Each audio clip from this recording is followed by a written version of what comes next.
Commander Zethrak watched the tactical display with grim satisfaction as the final human colony burned. The Void Reapers had done exactly what they promised: total annihilation. No survivors, no mercy, no negotiation.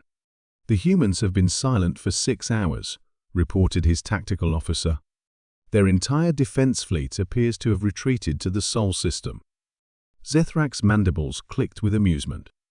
As expected, they're cowering in their home system, waiting for the inevitable.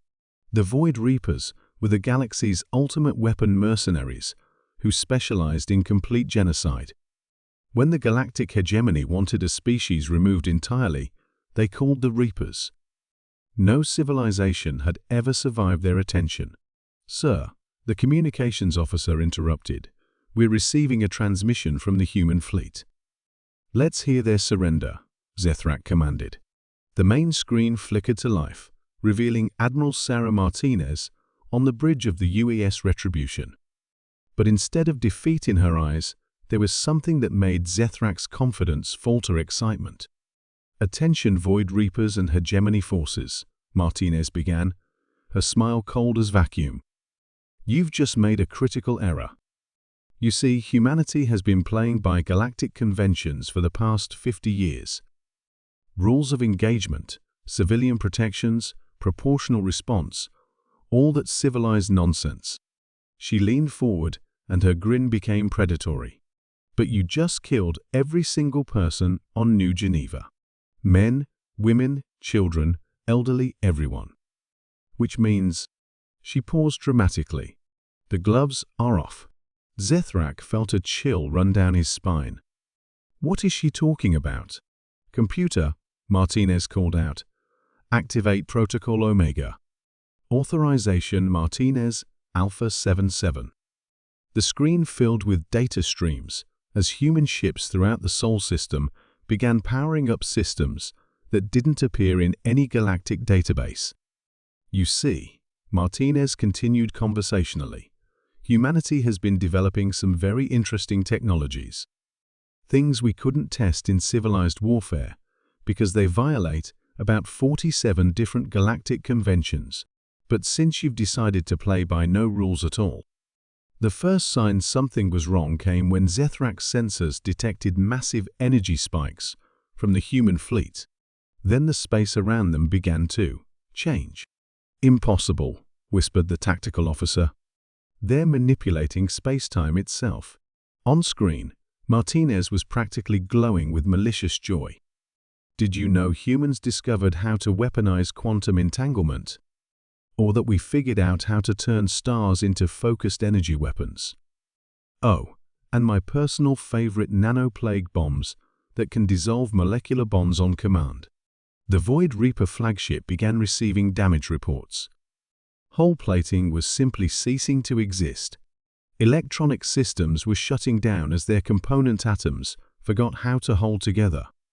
"This is impossible," Zethrak roared. "No species develops weapons like this." "Most species," Martinez corrected, "develop weapons to win wars efficiently. Humans develop weapons to make absolutely sure that anyone who hurts our people regrets existing. We've had 200 years to imagine really creative ways to kill things that threaten us." The tactical display showed Void Reaper ships across 3 systems simply disintegrating. Not exploding, disintegrating. Their matter was being converted into energy in controlled cascades that painted space with brief, brilliant stars. "The difference between humans and other species," Martinez continued as if discussing the weather, "is that everyone else develops weapons to achieve military objectives. We develop weapons to achieve psychological objectives. We want our enemies to know that touching humanity means experiencing new and creative forms of terror." Zethrak's fleet was dying around him. Ships that had never known defeat were simply stopping.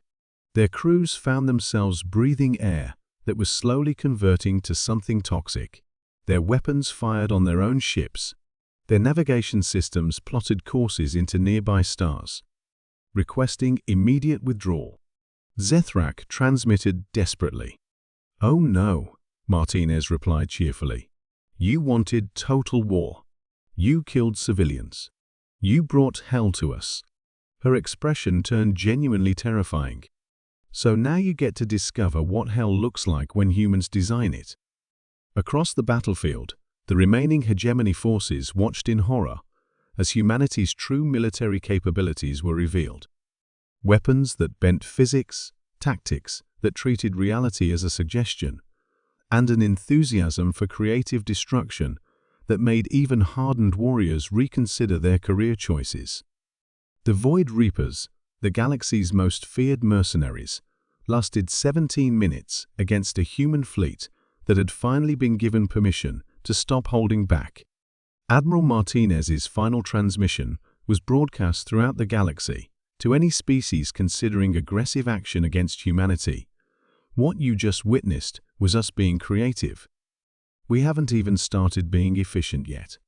Choose your next actions very carefully." The galactic hegemony formally surrendered 6 hours later. In the aftermath, as alien species tried to process what they had witnessed, a human cultural attache was asked by a trembling ambassador, "How long have you had these weapons?" The human shrugged. "About a century. But you know how it is, we kept hoping we'd never need to use them.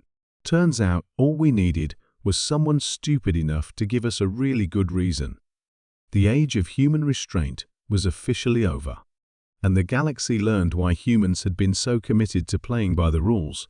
They were the only species terrifying enough to need rules in the first place.